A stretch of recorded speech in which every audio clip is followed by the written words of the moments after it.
Hello friends, welcome to my new blog. আশা করি সবাই ভালো আছো। গুড মর্নিং সবাইকে। সকালবেলায় নিশ্চয়ই সবাইকার কাজ বাজ শুরু হয়ে গেছে।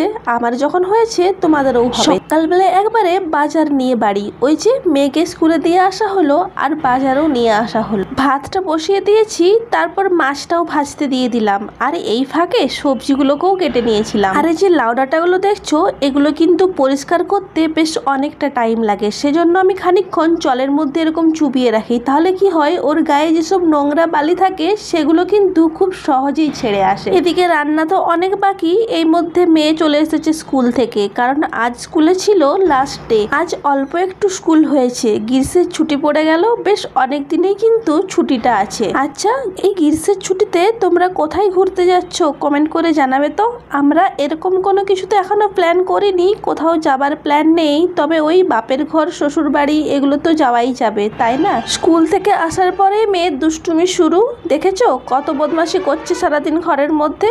আর করবেটাই কি, ঘরের মধ্যে একা একা সবাই বোর। তরমুজ খেতে দিয়েছিলাম, তার লাল অংশটা খেয়ে নিয়েছে। তারপর এই যে এটা নৌকা বানিয়েছে, দেখতে সত্যি কিন্তু নৌকার মতোই দেখাচ্ছিল। ওদিকে আমার মাছটা ভাজা হচ্ছে, আর আমি চলে আসলাম আমার বাড়ির বেলকনিতে। এই জায়গাটা কিন্তু বেশ ঠান্ডা, কারণ এই যে বেলকনির পাশে একটা যে গাছ রয়েছে, সেই গাছটার জন্য প্রচুর হাওয়া দেয়। এত গরমের মধ্যে গাছটা আমাদের অনেক উপকার করে। রোদটা বেশ অনেকটাই আটকিয়ে দেয়, কিন্তু তবুও এই গাছের ডালগুলো না কাটালে হবে না। একদিন গাছটাতে একটা সাপ উঠতে দেখেছিলাম, আর সেদিন থেকেই বেশ ভয়ে ভয়ে আছি। গাছটা একান্ত আমাদের একার হলে সেটা না হয় কাটা যেত, কিন্তু ওই যে সরকারি জায়গা, চাইলেই তো আর কাটাতে পারি না। আর বাড়িতে বাচ্চা কাচ্চা থাকলে এইসব ব্যাপারে একটু ভয় পাওয়াটা বেশ সাধারণই ব্যাপার। সে যাই হোক, এখানে আমি মশলাটা ভালো করে কষিয়ে নিয়েছি, আর সর্ষেটা খুব একটা কষানোর দরকার হয় না। এরপর আমি পরিমাণ মতো জল দিয়ে দিয়ে মাছগুলো দিয়ে দিলাম। এই তো মাছ সর্ষেটা হয়ে গেল। এরপর আমি লাউ শাকগুলো বেশি ফেলবো। লাউ ডাঁটা আনলে শাকগুলো আমি কোনোদিনই ফেলি না, কারণ এই শাকগুলো খেতে বেশ টেস্ট লাগে। এই শাকগুলো যদি বাটা করা হয়, মানে একটু ভর্তা টাইপের করলে বেশ সুন্দর লাগে।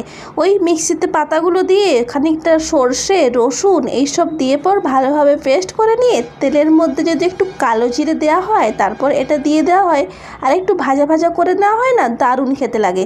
তবে আজকে আমি ওইভাবে করব না, আজ সিম্পল একটু ভাজা করব।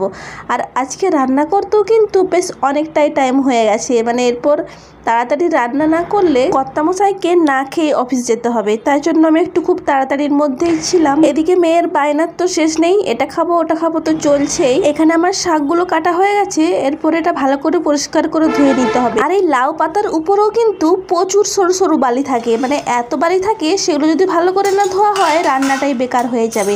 তো এখানে আমার লাউ ডাঁটার তরকারিটা দেখো ভালোভাবে কষা হয়ে গেছে। এরপর আমি জল দিয়ে দেব। লাউ ডাঁটার তরকারি রান্না করার সময় একটা দারুণ গন্ধ আসে, কিন্তু এই যে রান্নাটা যখন কষা হবে, মানে তরকারিটা যখন কষা হবে, তখন ঢাকাটা যখন খুলবে, যে একটা সুন্দর গন্ধ বেরোবে, সে কি বলবো। আমার তো বেশ সুন্দর লাগে। তোমাদের কেমন লাগে কমেন্ট করে জানাবে। আর তোমরা কোন জায়গা থেকে আমার এই ভিডিওটি দেখছো সেটাও কমেন্ট করে জানাতে ভুলো না কিন্তু। লাউ ডাঁটার তরকারিটা আমার হয়ে গেল। এরপর আমি নামানোর সময় খানিকটা বড়ি ভেজে এর সঙ্গে অ্যাড করে দিয়েছিলাম, এতে গন্ধটা আরোই ভালো এসেছিল।